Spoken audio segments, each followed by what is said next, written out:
வணக்கம் நண்பர்களே. போயிங் நிறுவனத்தின் ஸ்டார்லைனர் மூலமாக விண்வெளிக்கு சென்ற சுனிதா வில்லியம் அவர்கள் மீண்டும் திரும்பி வருவதில் ஏற்பட்ட தொழில்நுட்ப புரட்சியின் காரணமாக எந்த விண்வெளி வீரரும் இல்லாமல் ஸ்டார்லைனர் மீண்டும் பூமிக்கு திரும்பியது. அவர்களை மீண்டும் மீட்டு வரும் நோக்கத்தில் நாசாவுடன் இணைந்து திரு எலான் மஸ்க் அவருடைய SpaceX நிறுவனம் Crew 9 விண்கலத்தை இன்று விண்வெளியில் ஏவியிருக்கிறது வெற்றிகரமாக. இந்த காணொலியை நாம் முழுவதுமாக காண வேண்டும். ஒரு விண்வெளி வீரர் எவ்வாறு தயாராகிறார், விண்கலம் எவ்வாறு செலுத்தப்படுகிறது என்று முழுமையாக இந்த காணொலியில் காண்பித்திருக்கிறோம். இந்த Crew 9 விண்கலம் மூலமாக இரு விண்வெளி வீரர்கள் விண்வெளிக்கு செல்கிறார்கள். ஒருவர் ரஷ்யாவின் அலெக்சாண்டர் கோர்பனோவ், இவர் விண்வெளி பயணத்திற்கு முதல் முறையாக செல்கிறார். இன்னொருவர் அமெரிக்காவின் நிக் ஹேக், இவர் இரண்டாவது முறையாக செல்கிறார். இவர்கள் இருவரும் 5 மாதங்கள் விண்வெளியில் தங்கியிருந்து ஆய்வு செய்ய போகிறார்கள். மீண்டும் திரும்பி வரும்போது சுனிதா வில்லியம் அவர்களை பூமிக்கு அழைத்து வருவார்கள். இந்த காணொலியை முதலிலிருந்து கடைசி வரை பார்ப்போம். ஒரு விண்வெளி பயணத்திற்கு விண்கலங்கள் எவ்வாறு தயாராகிறது என்பது தெரியவும். நன்றி, வணக்கம். When I spoke to her in 2015 when they made the announcement, the Dragon, so getting some rare time there. And you could crew, they're actually going to be passing by Launch Complex 39, which is kind of cool, isn't it? Oh, I just had a thought. Out of the operations checkout facility and on their way to Crew Dragon. Now getting a chance to say one last farewell to their families waiting for them. Additions we saw on the Polaris Dawn Teslas onto the Crew 9 Teslas. No, and it doesn't appear that there's any rear-facing cameras. We did see one dash cam, but none of them facing towards. That's what we want to hear. Everything is on time. First flight into space. He is a rookie for Crew 9. His day job, should I say, is being a lieutenant in the Russian Air Force as a reserve. This is going to be his third flight, second into space, technically. Let's get on to that. He has spent 202 days in space. He's done 3 EVAs. His day job is a colonel in the US Space Force. I believe he'll also be the first Space Force Guardian to fly into space, which is exciting. And this is going to be his second flight with only one crewmate, because of course he was... that is the one that I believe has the dash camera in front of it. Check it out here on the channel. Yep. And I think...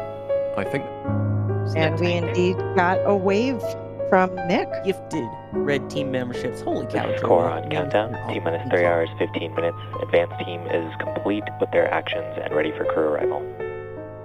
Place where astronauts can go while they're here on quarantine to relax ahead. Of course, the horizontal integration facility at pad 40. That is true. You're getting a good look at the capsule, the trunk at the base, and this vehicle. And now remember, like, you will, and it looks like a singular elevator there as opposed to the 2 at 39A. Yeah, that's a interesting. You definitely see the versus the landing legs of Falcon 9. This is a great perspective shot. My goodness. Wow. Height as Crew Dragons hatch. So there's a little walkway that they have to take. Some stairs to get to the final entrance. Right, it's a 39E tradition. 39A tradition. Alright, here we go. The first signature. Come on, Alex, make your mind up. Yeah. First signature on the white room wall. Pad 40. Pressure's on. Don't mess it up. Next a lefty.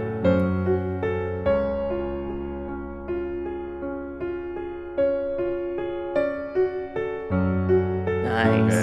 Yeah, from last minute Cygnus exposure. What's with those? Ryan, do you want to take that one? So yeah, they're all masked up. Mainly, there's 2 points here. Obviously, the crew has been in quarantine for a few weeks, so they don't want to make the crew unwell as they're about to launch into space. They want to try and mitigate that as much as physically possible.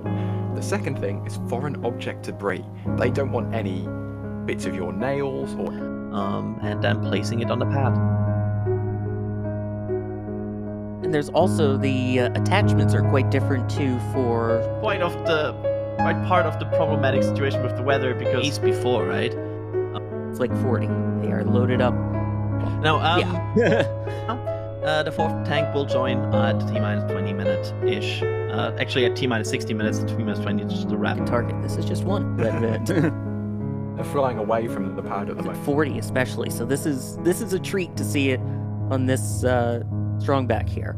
9 until Falcon 9, until the clamps release Falcon 9 and send it in. Should see the end of that The vent. opportunity to thank the entire team around the world for your hard work and dedication to get us to this point. Minutes. And they will then also be reignited a couple of times before a boost. Here we go. The next we should be getting hopefully a go for launch at T-minus 45 seconds. 8, 7, 6, 5, 4, 3, 2, 1. Ignition. Engines full power. And liftoff of Crew 9. Go SpaceX, go Falcon, go NASA. Vehicle is pitching downrange. Stage 1 Alpha. Stage 1 propulsion is nominal. Copy, 1 Alpha.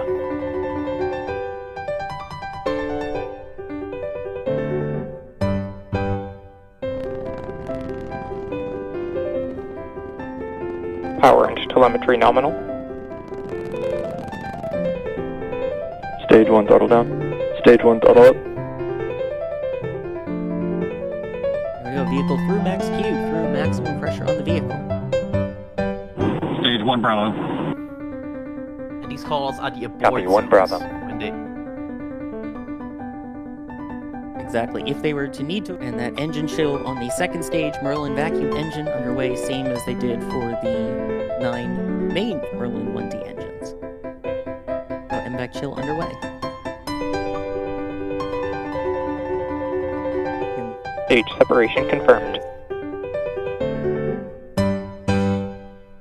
Stage 2 Alpha. MVAC ignition. Copy, 2 Alpha. And there we go. Yeah. Top of that, on the left side of your screen, that is the booster now heading back. For people may be wondering, what is that flash there, Ryan, and what is that stuff that's Dragon, falling SpaceX. away? To the thrusters, which are orientating the first stage when it's in the near vacuum environment at its current altitude. So the grid fins, as we could see, were starting to deploy. They're not actually useful until the booster gets to the thicker parts of the atmosphere. So SpaceX uses these thrusters, these gas thrusters, in order to orient the vehicle as it begins to target Cape Canaveral there. So, and we can see a little bit of stuff floating up to fight fire with fire. And here it is. look at that. It's like a flame shield. Basically, as a- Falcon 9 can't survive entry by itself, so it needs some support from its engines in order to slow down. And we can actually see here the vehicle is starting to aerodynamically steer itself. Believe it or not, this booster actually produces a little bit of lift, and it's now using this to steer itself towards Cape Canaveral. It doesn't actually target Cape Canaveral until the very end, as we saw on CRS-16. Get Normal that. trajectory. Beautiful. We are now just about a few seconds away from the reignition of the engine one last time to land the vehicle at LZ1. Bit of unusual here. The landing burn for this will be 131 since they use the optimized Like deploy, and That looks like a smooth touchdown to me. Beautiful. touchdown. Stage 2, to FTS has 1085. safed. Successfully landing back at LZ1. And we could hear those sonic booms as well from our microphones with That Max was and the D. shot. That was Right at the very crazy. Yes, it should Yeah, point out there. Let's see if we see a 0G indicator. Yep. Is there something floating around? I mean, we see 0G already. Yep, we saw the There's fist a bump fist there, bump too. there. Yeah. Quite enjoying it, it seems. Yes. You can see their not an official one. That is just the speculation. It's not real. Just Yeah, that pointing was out. just me. That was just my brain being like, yep, that's what I would find funny. A little over a minute now. So far, so good. 100 freedom.